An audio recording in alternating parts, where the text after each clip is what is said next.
इस लेसन में मैं आपको बताऊंगी कि हम रिकॉर्डिंग कैसे करते हैं ट्रांजैक्शंस की इन टी अकाउंट। टॉपिक भी यही है, रिकॉर्डिंग ट्रांजैक्शंस इन टी अकाउंट। शुरू करते हैं। देखिए, सबसे पहले मैंने यहाँ अकाउंट की डेफिनेशन लिखी है आपके लिए, ताकि आपको मालूम हो जाए कि अकाउंट क्या होता है। An account is a form in which changes caused by transactions are recorded. Example, T-shaped account. इसका क्या मीनिंग है कि account in which changes caused by transactions. देखिए, transactions क्या होती हैं अच्छी तरह मैं आपको लास्ट लेसन में भी बता चुकी हूँ कि जो हम डेली लाइफ में आप ग्रोसरी करते हैं, शॉपिंग करते हैं, कोई चीज़ परचेज करते हैं कैश देके, कोई चीज़ आप परचेज करते हैं या सेल करते हैं क्रेडिट कार्ड पे, वो हमारे ट्रांजेक्शन्स होती हैं। उन ट्रांजेक्शन्स को हम एक अकाउंट में रिकॉर्ड करते हैं और यहाँ पे मैं आपको सिखाऊंगी, उसको हम कहते हैं लेजर अकाउंट, टी अकाउंट। देखें, ये टी अकाउंट है, राइट? ऐसे बनता है ये और इसको टी अकाउंट क्यों कहते हैं? इसलिए कि ये लेटर टी से symbol, just like letter T है। ये क्या लिखते हैं इसके ऊपर? सबसे ऊपर हम जो भी अकाउंट का टाइटल होता है, जैसे हमारे पास अकाउंट होते हैं, कैश है, रिसीवेबल है, पेएबल है, मॉर्गेज है, जो भी हमारा अकाउंट होगा, जो मैं अभी आपको नेक्स्ट स्लाइड्स में बताऊंगी, वो आपने यहाँ लिखना होता है। जो लेफ्ट साइड होती है टी अकाउंट की, उसको हम डेबिट साइड कहते हैं, और जो राइट साइड है टी अकाउंट की, ये पोर्शन, इसको हम क्रेडिट साइड कहते हैं। लेकिन डेबिट और क्रेडिट आपने यहाँ नहीं लिखना, ये मैंने आपको समझाने के लिए बताया है। ये हम टॉप पे लिखते हैं, जो मैं अभी आपको वो भी बताती हूँ नेक्स्ट स्लाइड में। यहाँ आप सिर्फ ये समझे कि जो टी अकाउंट है उसके टॉप पे हम अकाउंट टाइटल लिखते हैं। जो लेफ्ट साइड है वो डेबिट साइड होती है, जो राइट साइड है वो क्रेडिट साइड होती है। यहाँ मैंने ये सेम चीज लिखी है कि debit is the accounting term use for the left side of an account, credit is the accounting term use for the right side of an account. अब जब भी आपको अकाउंट का वर्ड कोई कहे, फौरन आप समझ जाएं कि ये टी अकाउंट यानी लेजर की बात कर रहे हैं। उसकी लेफ्ट साइड डेबिट होगी, राइट साइड उसकी क्रेडिट होगी, और हम यहाँ पे टाइटल लिखेंगे। अब आगे चलते हैं। यहाँ देखें मैंने क्या लिखा है आपके लिए। यहाँ मैंने लिखा है कि there is a separate account for each asset liability and for the owner's equity. इसका क्या मीनिंग है? सेपरेट अकाउंट होंगे। देखें, एसेट्स भी हम लास्ट लेसन में बैलेंस शीट पे अच्छी तरह डिस्कस कर चुके हैं कि करंट एसेट्स होते हैं, फिक्स्ड एसेट्स होते हैं। सिमिलरली हमारे पास करंट लाइबिलिटीज और लॉन्ग टर्म लाइबिलिटीज होती हैं, ओनर्स इक्विटी होती है। तो इसमें डिफरेंट अकाउंट होते हैं। जैसे एसेट है वो कैश से स्टार्ट होता है, फिर अकाउंट रिसीवेबल आपके पास आ जाता है, ऑफिस सप्लाईज आ जाती हैं, लाइबिलिटी में accounts payable, mortgage payable, bank loan, इस तरह है। तो आपने सबके इंडिविजुअल अलग अलग सेपरेट टी अकाउंट बनाने हैं, इसका ये मीनिंग है। ये नहीं है कि एक टी अकाउंट बनाएंगे हम और उसमें हम एसेट्स लाइबिलिटी सब कुछ लिख रहे हैं, नहीं। कैश का सेपरेट टी अकाउंट होगा, अकाउंट रिसीवेबल का सेपरेट होगा, अगर कोई पेएबल है हमारे पास उसका सेपरेट है, कैपिटल का सेपरेट है, एंड सो ऑन। आगे चलते हैं। यहाँ मैंने आपके लिए एक सैंपल बैलेंस शीट बनाई है, एबीसी कंपनी है। और जैसे मैंने आपको बताया था कि जो भी हम स्टेटमेंट बनाते हैं, यहाँ हम बैलेंस शीट और ट्रायल बैलेंस को डिस्कस करेंगे आज के लेसन में। लेकिन आप जो भी स्टेटमेंट बनाते हैं, आपने ये 3W टॉप पे लिखने होते हैं, राइट? ये आपकी कंपनी का नाम है, राइट? फिर आपने लिखना होता है बैलेंस शीट, यानी ये क्या है, व्हाट। यहाँ से ये जो फर्स्ट होता है इसको हम 3Ws कहते हैं। 3Ws क्यों कहते हैं? कि पहला जो होता है ये हु है, और उसके बाद हमारा सेकंड है व्हाट, क्या बना रहे हैं आप? ट्रायल बैलेंस बना रहे हैं, इनकम स्टेटमेंट बना रहे हैं, बैलेंस शीट बना रहे हैं, क्या बना रहे हैं? और जो थर्ड है वो व्हेन। ये हु, व्हाट और व्हेन मैंने आपको समझाने के लिए लिखा है कि इसको हम 3Ws कहते हैं। इसको आपने लिखना नहीं है, राइट? ये जो बनी हुई है बस इसी को आपने फॉलो करना है। ऊपर आपने ये लिखना है कब बना रहे हैं। मैं जुलाई 31 2018 की मैंने डेट डाली। यहाँ मैंने एसेट्स लिखे हैं, cash, receivable, office supplies and so on. ये आपके पास करंट एसेट्स हैं, ये आपके पास फिक्स्ड एसेट्स हैं। फिक्स्ड एसेट्स क्या होते हैं? जिसको आप इजीली कैश में कन्वर्ट नहीं कर सकते, कर सकते हैं जरूर लेकिन इजीली नहीं कर सकते। जैसे बिल्डिंग है, आपने सेल करनी है, ये नहीं होगा कि अभी आपने सोचा और अभी सेल हो गई, राइट? आपको टाइम लगेगा इसलिए। और टोटल एसेट्स हमारे पास 254 एंड 240 है, 254,240। Same thing, assets equal to, यही हमारी बैलेंस शीट होती है कि assets is equal to liabilities plus capital. जो हमारे एसेट्स का टोटल होगा वो लायबिलिटीज और कैपिटल के टोटल के इक्वल होना चाहिए, इसीलिए इसको बैलेंस शीट कहते हैं कि ये बैलेंस है। ये लायबिलिटीज की अकाउंट है और ये ओनर्स इक्विटी की अकाउंट है। ये जो मैंने आपको लास्ट स्लाइड में बताया कि जितने भी एसेट्स, लायबिलिटीज और ओनर्स इक्विटी हैं, सबके सेपरेट टी अकाउंट बनेंगे। अब आप एक और बात यहाँ गौर से देखें कि ये हमारे पास एक बैलेंस शीट है और बैलेंस शीट के एसेट्स कहाँ हैं? एसेट्स आपके लेफ्ट साइड में, देखिए ये लेफ्ट साइड है बैलेंस शीट की और ये आपके पास राइट साइड है बैलेंस शीट की। तो लेफ्ट साइड आपकी बैलेंस शीट की, सिमिलरली इसकी एग्जांपल टी अकाउंट से लें। ये मैंने आपको कहा था कि ये डेबिट है और राइट साइड पे आपके पास क्रेडिट होता है, यहाँ हम इसका नाम लिखेंगे अकाउंट का। तो जितने भी एसेट्स अकाउंट होंगे आपके पास, वो आपने कहाँ लिखने होंगे? डेबिट साइड में, क्योंकि ये लेफ्ट साइड है बैलेंस शीट की और लेफ्ट साइड क्या है? ये डेबिट साइड है। जबकि राइट साइड क्या है? इसमें लायबिलिटीज और ओनर्स इक्विटी आते हैं। ये कहाँ आते हैं? राइट साइड पे बैलेंस शीट में। और ये टी अकाउंट की राइट साइड क्या है? ये। तो इट मींस कि जो भी लायबिलिटीज के बैलेंसेस हैं और जो इक्विटी के बैलेंसेस हैं, वो टी अकाउंट पे आपने लेफ्ट साइड में लिखने होंगे, जबकि जो एसेट्स हैं उसके ये बैलेंसेस हैं, ये आपने लेफ्ट साइड पे लिखने होंगे। ये एंडिंग बैलेंसेस हैं हमारे पास इन अकाउंट्स के, राइट। आगे चलते हैं, थोड़ा सा और समझाऊंगी ताकि आपको बात समझ में आ जाए। अब ये सारे इंडिविजुअल ओपन अकाउंट करके मैंने टी अकाउंट, इसमें ये बैलेंसेस मैंने डाले हैं, वो नेक्स्ट स्लाइड में बताती हूँ। जुलाई 31 को, राइट, क्योंकि ये एंडिंग बैलेंस है। ये देखें, जो मैंने आपको कहा कि जितने भी एसेट्स, लायबिलिटीज और कैपिटल अकाउंट हैं, आपने उसके इंडिविजुअल टी अकाउंट ओपन करने हैं। पहला कैश है और उसी ऑर्डर में करने हैं। ये नहीं है कि यहाँ आप कैपिटल लिख रहे हैं, यहाँ लायबिलिटी लिख रहे हैं, यहाँ फिर रिसीवेबल लिख दिया, फिर यहाँ कैश लिख दिया। बिल्कुल आपने पहले करंट एसेट्स लिखने हैं, फिर फिक्स एसेट्स लिखने हैं, फिर current liabilities, long term liabilities, एक पैटर्न में आपने लिखना होता है। आखिर में कैपिटल आता है आपके पास। यहाँ पे देखें, जो भी बैलेंसेस थे, जो मैंने आपको बताया कि बैलेंस शीट के जो लेफ्ट साइड में है वो एसेट्स हैं और जो लेफ्ट साइड है टी अकाउंट की, वो डेबिट साइड होती है। तो आप देखें, ये जुलाई 31 को कैश आपके पास $6,025 है, रिसीवेबल 2000 है, ऑफिस सप्लाईज ये है। ये जितने भी एसेट्स अकाउंट है, ये सब डेबिट साइड में लिखने होते हैं आपने। अब लायबिलिटीज और कैपिटल जो है, उसका आपने एंडिंग बैलेंस कहाँ लिखना है? क्रेडिट साइड में लिखना है। और यही मैंने चीज आपको समझाई थी, एक दफा दोबारा बता देती हूँ कि ये बैलेंस शीट की लेफ्ट साइड है और लेफ्ट साइड हमारी टी अकाउंट की डेबिट है, इसलिए आपने ये सारे बैलेंसेस डेबिट साइड में लिखने हैं। ये हमारी बैलेंस शीट की राइट साइड है और लेजर अकाउंट में जो राइट साइड है वो क्रेडिट साइड होती है, इसलिए आपने इसके सारे बैलेंसेस जो है लायबिलिटीज और ओनर्स इक्विटी के क्रेडिट साइड में लिखने हैं, राइट। अब आगे चलते हैं। यहाँ मैंने आपको लिखा है rules of debit and credit. मैं आपको रूल्स बताती हूँ डेबिट और क्रेडिट के, आपको एक दफा रूल समझ में आ जाएंगे, अकाउंटिंग बिल्कुल इजी हो जाएगी। आपने कभी भी ये नहीं सोचना कि अकाउंटिंग मुश्किल है, इजीएस्ट सब्जेक्ट है। क्या होगा rules of debit and credit? जैसे ये सपोज एक अकाउंट है, राइट, टी अकाउंट है, समझे ये मेरी बैलेंस शीट है। यहाँ बैलेंस शीट कैसे लिखते हैं? Assets is equal to liabilities plus capital. Liabilities और कैपिटल किस साइड में आ रहा है इस टी अकाउंट के? ये हमारे क्रेडिट साइड में है। एसेट्स कहाँ है? एसेट्स हमारा यहाँ है, राइट, डेबिट साइड में है। तो ये मैं इसको डेबिट करती हूँ और ये इसको, सॉरी, ये डेबिट हो गया। अब क्या है, जितने अगर हमारे पास कोई एसेट्स होंगे ट्रांजैक्शन में, जब हम एनालाइज करेंगे अपने ट्रांजैक्शंस को, हमारे पास अगर एसेट्स इंक्रीज हो रहे हैं, जैसे सपोज सप्लाईज हैं हमारे पास, हम सप्लाईज खरीद रहे हैं, इट मींस हमारी सप्लाईज इंक्रीज हो रही हैं। तो जब भी आपका एसेट इंक्रीज होगा, याद रहे तो आपने डेबिट साइड में लिखना है। ए प्लस मीन्स के एसेट्स इंक्रीज होते हैं।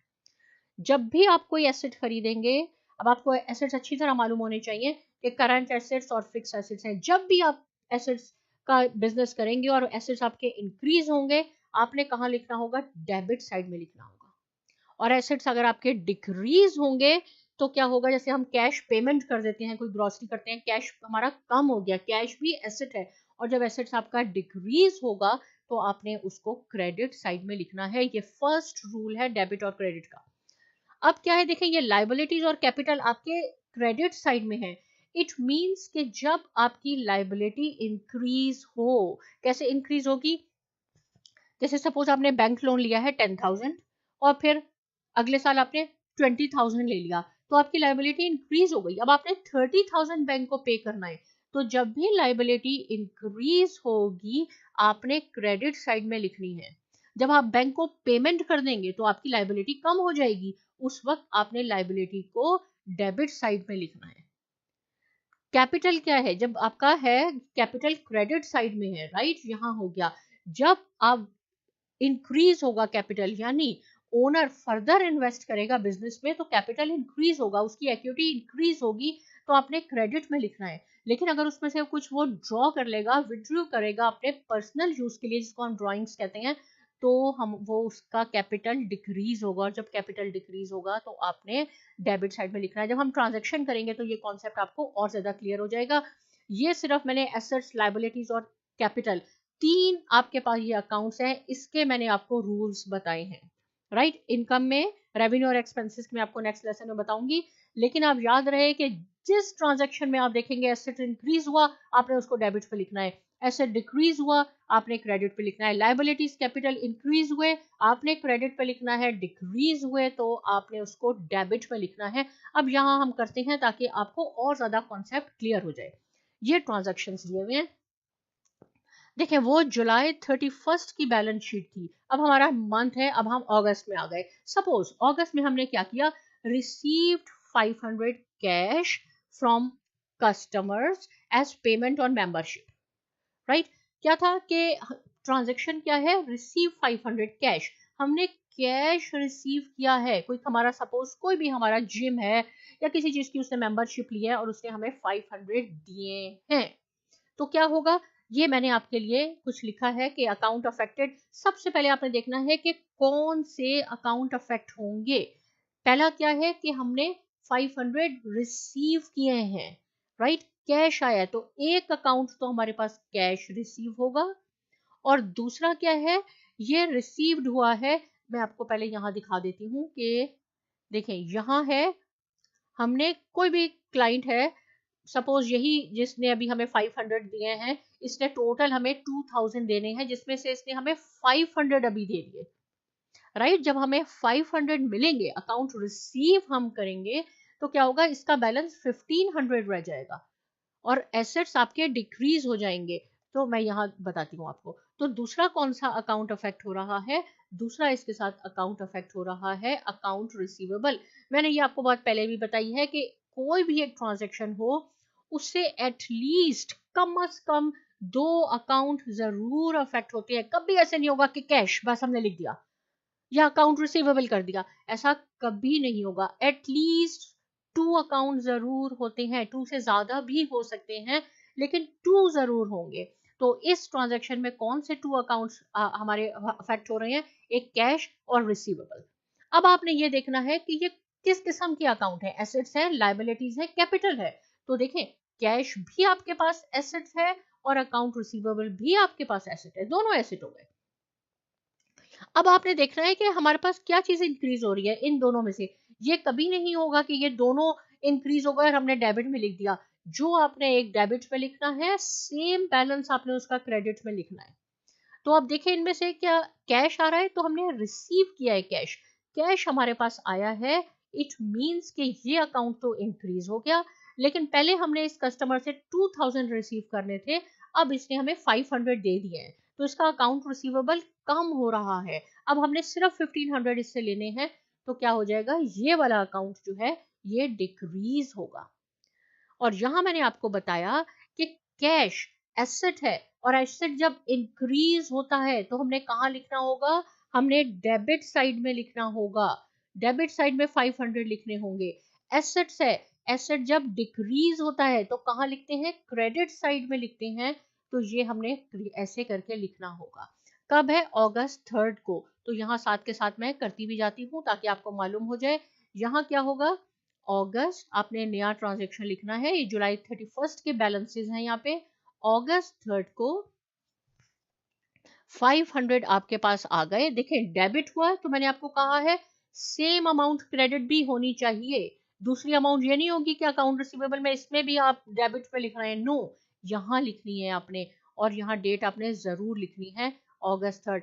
आपकी जो प्रैक्टिकल लाइफ होगी, बिजनेस है, उसमें ये लेजर नहीं बनाना है, लेकिन समझने के लिए अकाउंटेंट जरूर बना लेते हैं, ताकि, और मैं भी स्टूडेंट्स को समझाने के लिए जरूर बनाती हूँ ताकि उनको समझ में आ जाए। अगस्त 3 को ये हो गया, राइट। अब हम बात करते हैं दूसरे ट्रांजैक्शन की, इस पे आ जाते हैं। इसको मैं कर देती हूँ यहां से इरेज, ओके, राइट। इसको भी करते हैं ताकि मैं इस पे क्लियर लिख दूं कि ये हमारी डेबिट साइड है। ओके, सेकेंड ट्रांजैक्शन अगस्त 6 को हुआ। क्या किया? Purchase office supplies for $60 on credit, right. Purchase office supplies, देखिए इन वर्ड्स पे आपने फोकस करना है। इसमें मैं एक और वीडियो भी बनाऊंगी जिसमें मैं कॉन्सेप्ट बताऊंगी कि कैसे आपने ये ट्रांजैक्शन करने होते हैं, लेकिन इस वक्त आप सिर्फ समझा रही हूँ। परचेज्ड ऑफिस सप्लाईज, आपने ऑफिस सप्लाईज परचेज की हैं, राइट। कैसे? पर उसकी पेमेंट कैसे की है? $60 की है वो supplies on credit. On credit का मीनिंग होता है कि ये लाइबिलिटी है।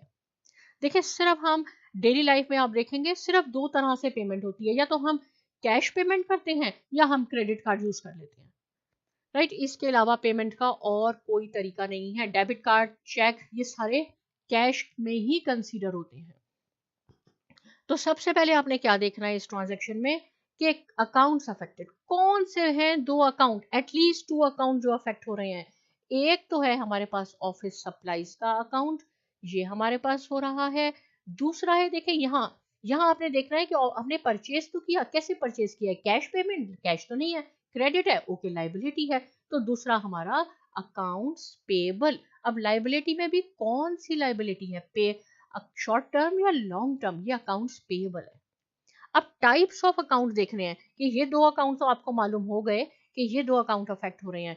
इनकी टाइप क्या है? ऑफिस सप्लाईज क्या है? एसेट्स है। अकाउंट्स पेबल क्या है? लाइबिलिटी है, ये भी आपको मालूम हो गया। अब यहाँ आपने देखना है कि ये इंक्रीज हो रहे हैं या डिक्रीज हो रहे हैं। ऑफिस सप्लाईज आपने परचेज की हैं, इंक्रीज हो रही हैं, आपके पास और आ रही हैं, तो ये आपके पास इंक्रीज हो गई। आपकी लाइबिलिटी क्या हो रही है? लाइबिलिटी भी आपकी इंक्रीज हो रही है। बहुत ज्यादा आपने यहाँ पे ख्याल करना है। On credit, right. कोई और चीज भी आपने पहले ऑन क्रेडिट पे खरीदी होगी। जैसे मैंने आपको कहा कि आपने लोन लिया है बैंक से, फिर नेक्स्ट ईयर आपने और लोन ले लिया, तो आपने यहाँ पे ऑफिस सप्लाईज खरीदी है ऑन क्रेडिट। जब ऑन क्रेडिट है तो लाइबिलिटी इंक्रीज हो रही है। अब आपने यहाँ फैसला करना है कि आपने इसको डेबिट में लिखना है या क्रेडिट में। एक डेबिट होगा, एक क्रेडिट होगा। यहाँ पे एसेट्स है, ऑफिस सप्लाईज एसेट्स हैं, और एसेट्स जब इंक्रीज होते हैं, इस रूल में मैंने आपको क्या बताया, जब इंक्रीज होते हैं तो आपने डेबिट साइड में लिखने होते हैं। लाइबिलिटी जब इंक्रीज होती है, लाइबिलिटी कहाँ है? यहाँ है। जब इंक्रीज होती है तो आपने क्रेडिट साइड में लिखनी होती है। तो ये $60 आपके एसेट्स में जाएंगे, $60, और लाइबिलिटी में यहाँ। इसको हम करते हैं, रिकॉर्ड करते हैं अगस्त 6 को। ऑफिस सप्लाईज कहाँ है हमारे पास? ये है ऑफिस सप्लाईज। अगस्त 6 को $60 की आ गई।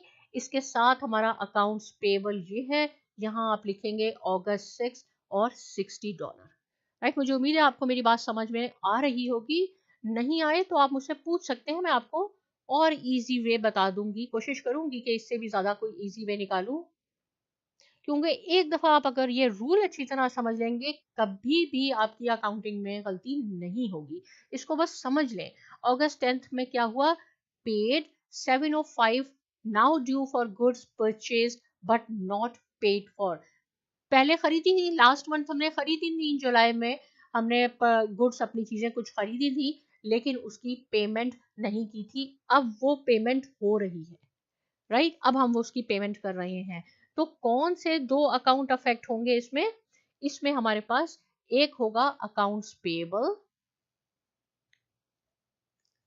राइट, अकाउंट्स पेबल, क्योंकि आपने क्रेडिट में परचेज की ही जुलाई में, अब हम उसको पे कर रहे हैं। और जब मैं आपको दिखाती हूँ अकाउंट्स पेबल में आपके पास बैलेंस होगा, मौजूद होगा। एक तो अकाउंट्स पेबल है, और जब हम पे कर रहे हैं अब किसी को, तो क्या होगा? हमारा कैश डिक्रीज हो जाएगा, लाइबिलिटी तो हमारी कम होगी। जैसे हमने सपोज 2000 लोन लिया है बैंक से, हम 1000 उसको पे कर रहे हैं, तो लाइबिलिटी तो हमारी कम हुई, लेकिन कैश भी हमारा कम हुआ क्योंकि हमने उसको कैश दे दिया।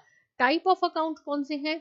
ये लाइबिलिटी अकाउंट है, ये एसेट अकाउंट है, राइट। अब आपने डिसाइड करना है कि लायबिलिटी इंक्रीज हो रही है या डिक्रीज हो रही है। आप पे कर रहे हैं, हमने पे किए, अपनी लायबिलिटी कम की है, तो लायबिलिटी डिक्रीज हो रही है, और उसके साथ कैश भी आपका डिक्रीज हो रहा है। अब आपने यहां से फैसला करना है इस चार्ट को देख के, जो मैंने रूल्स बताए हैं, कि जब लायबिलिटी डिक्रीज होती है तो कहाँ लिखते हैं हम? एसेट साइड पे लिखते हैं, तो हम लायबिलिटी को डेबिट साइड पे लिखेंगे। एसेट्स आपका डिक्रीज हो रहा है, कैश पेमेंट हो रही है, और जब एसेट आपका डिक्रीज होगा, माइनस ये डिक्रीज है, तो कहाँ लिखते हैं? क्रेडिट साइड पे लिखेंगे 705, राइट। अब हम इसको एंटर करते हैं अगस्त 10 को। अगस्त 10 हमारे पास ये आ गया। इसमें हमारा क्या हुआ, यहाँ मैं लिखती हूँ अगस्त 10, कैश हमारा 705 से डिक्रीज हो गया, राइट। और हमारे पास लाइबिलिटी अकाउंट हमारे पास ये है, देखिए पहले यहाँ पे 4744,000 थी, कोई चीज हमने खरीदी थी, उसमें से हमने पे कर दिया 705, तो यहाँ सॉरी यहाँ आपने लिखना है अगस्त 10। अब हम आते हैं अपने ट्रांजैक्शन पे, फोर्थ ट्रांजैक्शन पे। फोर्थ ट्रांजैक्शन पे क्या है, देखिए इसी तरह आपने एनालाइज करना है ट्रांजैक्शंस को। परचेज इक्विपमेंट फॉर 1635, आपने परचेज किया है इक्विपमेंट, और इक्विपमेंट आप में काय में आता है? एसेट्स में आता है, राइट। अब देखना यह है कि परचेज तो हो गया, अब इसकी पेमेंट कैसे हुई है? पेड 535 कैश, इसमें से 535 आपने कैश दे दिया, रिमेनिंग ऑन अकाउंट, और अकाउंट का क्या मीनिंग होता है? लाइबिलिटी। आपने कहा बाकी जो बच गए वो हम आपको बाद में पे कर देंगे, राइट। तो इसके लिए क्या होगा, अब यहां देखें कौन कौन से अकाउंट अफेक्ट होंगे।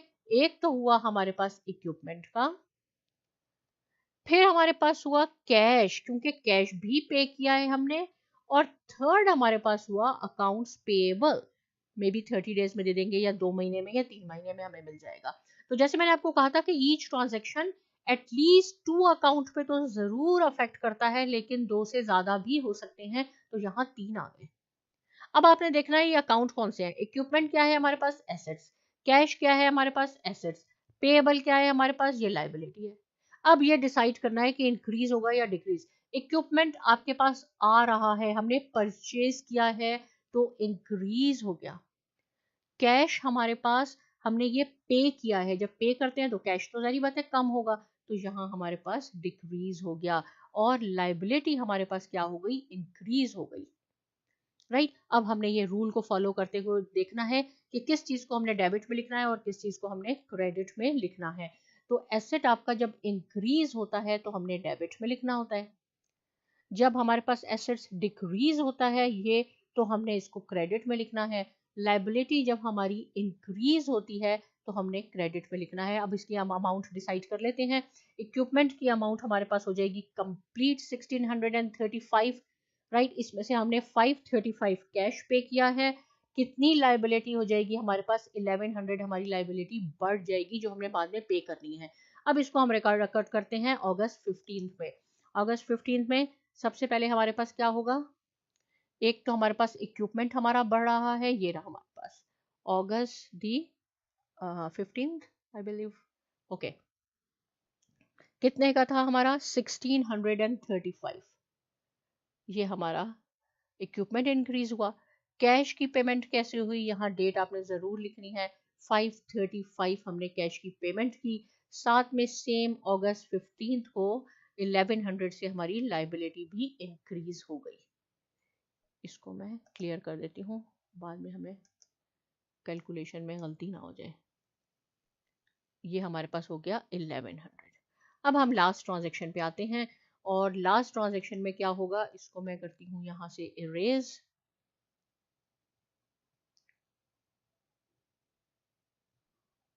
चलें जी, लास्ट ट्रांजेक्शन को हम पढ़ते हैं, उसको भी इजी बनाते हैं। Owner invested additional 7500 in the business.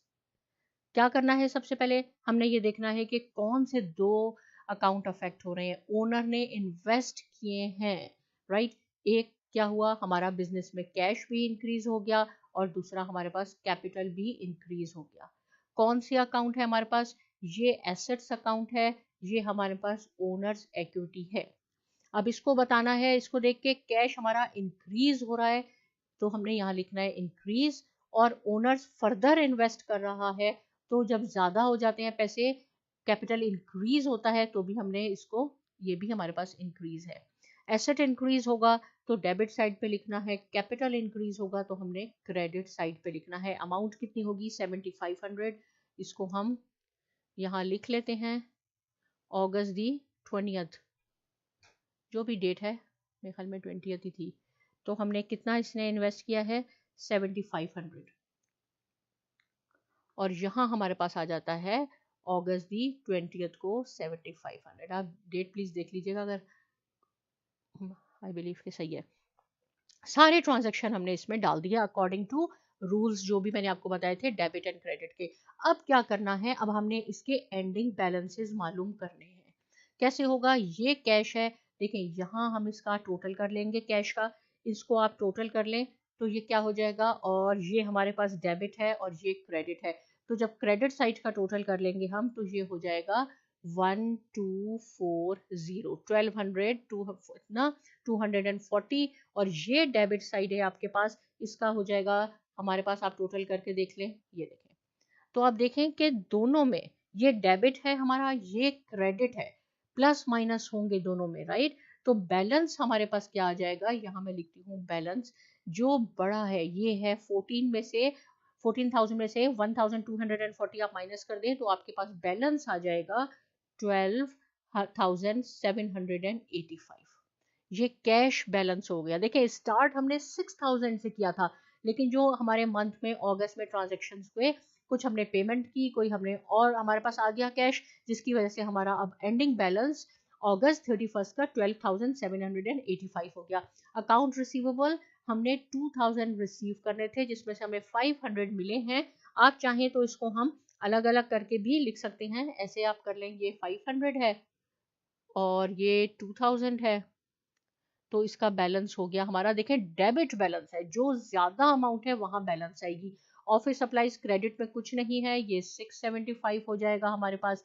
Building हमारे पास 110, इसमें कोई चेंजेस नहीं आई, एज इट इज होगा। लैंड में आपके पास कोई चेंजेस नहीं आई, एज इट इज है। सिमिलरली बैंक लोन में आपके पास कोई चेंजेस नहीं हुई, मॉर्गेज में आपके पास कोई चेंजेस नहीं हुई, ये ऐसे ही हो गया। ये आपका कैपिटल आखिर में इंक्रीज हो जाएगा, राइट। और कैपिटल आपका कितना हो जाएगा? 1, इन दोनों को ऐड कर लें तो 112,000 बैलेंस इसका ये हो गया। यहाँ बैलेंस वर्ड पूरा लिखें, बैलेंस बैलेंस, राइट। ये पेएबल है, यानी आपने कितना हो गया अकाउंट्स पेएबल हमारे पास 5,000, इसमें से हम ये है 705, और ये है, इसको आप टोटल कर लें तो इसमें से जब हम माइनस करेंगे तो कितना हो जाएगा हमारे पास? ये है हमारे पास 5,900। तो देखें ये क्रेडिट साइड बड़ी है, ये 705 है, इसमें से ये माइनस कर लें तो बैलेंस हमारे पास आ जाएगा 5,195। और हमारे पास क्या रह गया? इक्विपमेंट। इक्विपमेंट का बैलेंस क्या हो जाएगा हमारे पास? इक्विपमेंट का बैलेंस हमारे पास हो जाएगा 102, इसको आप ऐड करके देखें 235, राइट। ये इसका बैलेंस हो गया। अब ये हमारे पास जो बैलेंसेस आए हैं ये अगस्त दी 31 पे आए हैं। ये जो मैंने आपको 5 ट्रांजैक्शन लिखे थे, नॉर्मली बिजनेस में 1,100 ट्रांजैक्शंस होते हैं, ये लेजर में है, यानी आपने इस तरह लेजर अकाउंट ओपन करने हैं और आपने ट्रांजैक्शन को एनालाइज करना है। ये आपके पास स्टेप्स है कि कौन से अकाउंट अफेक्ट हुए, किस किस्म के अकाउंट थे, ये इंक्रीज हुए या डिक्रीज हुए, और फिर आपने उनको डेबिट में लिखना है या क्रेडिट में लिखना है। ये रूल्स हैं। एसेट्स इंक्रीज होता है डेबिट साइड में, लाइबिलिटीज और कैपिटल इंक्रीज होते हैं क्रेडिट साइड में, और फिर उसका वाइस वर्सा हो जाता है, यानी ये यहाँ डिक्रीज होंगे, ये यहाँ डिक्रीज होंगे। अब हमने इसके बाद ट्रायल बैलेंस बनाना होता है। ये हमारी कंपनी है ABC, वही देखिए मैंने आपको बताया 3 W's लिखने हैं। ABC कंपनी का नाम पहले लिखें, ये क्या है, व्हाट, व्हेन, जुलाई 31 सॉरी, ये जुलाई 31 नहीं होगा, ये हमारे पास होगा अगस्त दी 31, राइट। आप इसको अगस्त बनाएंगे, अगस्त दी 31। अब ये जो हमारे एंडिंग बैलेंसेस थे, मैं एक दफा आपको दोबारा दिखा देती हूँ।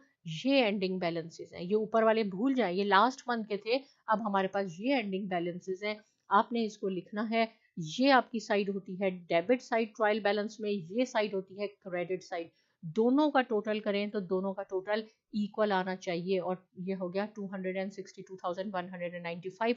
इट मीन्स के आपने आपने ट्रांजैक्शन ठीक एंटर किए हैं। लेकिन इसमें एरर भी हो सकती है अगर हम ट्रांजैक्शन को थोड़ा सा चेंज कर दें, वो मैं आपको नेक्स्ट लेसन में बताऊंगी। ये बस एक्यूरेसी के लिए होता है। तो हमने इसमें देखा कि दोनों डेबिट और क्रेडिट आपके इक्वल आ गए। अगर इक्वल नहीं, अक्सर ऐसे होता है कि नहीं आते, उसको हम कैसे सॉल्व करेंगे वो भी मैं आपको बताऊंगी। उसके बाद हमने ये नई बैलेंस शीट बनानी है अगस्त दी 31 को। पहले वाली हमारी ओल्ड बैलेंस शीट थी, ये न्यू बैलेंस शीट है। इसमें सेम आपने यहाँ एसेट्स लिखने हैं, लाइबिलिटीज और कैपिटल वही देखें, वही बैलेंस है जो मैंने अभी आपको ट्रायल बैलेंस में बताया था, राइट। आगे चलते हैं। समरी क्या है, क्या हमने इस लेसन में सीखा? इस लेसन में आपने सीखा था सबसे पहले कि जो बैलेंस शीट हमें दी हुई थी, उसके हमने बैलेंसेस लेजर में ट्रांसफर किए। लेजर के बाद जो ट्रांजैक्शंस थे दिए हुए थे, उसको हमने एनालाइज किया और उसको हमने टी अकाउंट में ट्रांसफर किया, यानी लेजर में ही ट्रांसफर किया।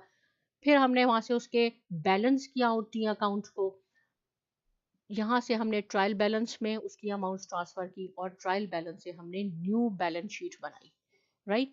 अब क्या है, यहाँ मैंने कुछ आपके लिए अकाउंटिंग टर्मिनोलॉजीज लिखी हैं जो मैं हर लेसन के एंड में लिखती हूँ। अकाउंट को हम डिस्कस कर चुके हैं, अकाउंट बैलेंस को, यहाँ डबल एंट्री अकाउंटिंग है, ये एक रह गया था, मैं बताती हूँ। All transactions are recorded in one or more accounts as a debit or as debit and one or more accounts as a credit, right. जैसे मैंने आपको बताया कि कभी दो अकाउंट हमारे क्रेडिट भी हो सकते हैं, दो अकाउंट हमारे डेबिट भी हो सकते हैं, लेकिन ईच ट्रांजैक्शन से दो अकाउंट जरूर अफेक्ट करते हैं। जो आपने जितनी अमाउंट आपने डेबिट साइड में लिखनी है, सेम अमाउंट आपने क्रेडिट साइड पे भी लिखनी होती है, लेकिन अकाउंट ज्यादा हो सकते हैं। Total debit amount must equal to the total credit amount. ये कोई अगर आपसे पूछे कि डबल एंट्री अकाउंटिंग क्या है, तो उसका सिंपल आंसर ये है कि total debit amount must equal to the total credit amount. Trial balance क्या है? List of ledger balances. जो भी लेजर अकाउंट थे हमारे पास, टी अकाउंट थे, उसके जो बैलेंसेस थे वो हमने ट्रांसफर किए। List of ledger balances, the total of debit balances should equal to the total of credit balances. This proves the mathematical accuracy of the ledger, right. अगर आप कभी ऐसे भी होगा, जो मैं आपको नेक्स्ट लेसन में बताऊंगी, कि अगर हमने गलती से सेम अमाउंट के ट्रांजैक्शन इधर उधर कर दिया एंटर, तो भी आपका ट्रायल बैलेंस इक्वल आएगा, लेकिन उसमें एरर होगी। तो अगर ट्रायल बैलेंस इक्वल आ गया, ये आप देखें, ये सिर्फ मैथमेटिकल एक्यूरेसी है, 100% नहीं है कि आपके सारे ट्रांजेक्शन ठीक एंटर हुए हैं। लेकिन फिर भी यहाँ तक आपके लिए काफ़ी है, इसकी आप प्रैक्टिस कीजिए। फिर भी नहीं समझ में आया, हम मुझसे पूछ सकते हैं। साइमा एकेडमी को सब्सक्राइब कीजिए और बहुत शुक्रिया।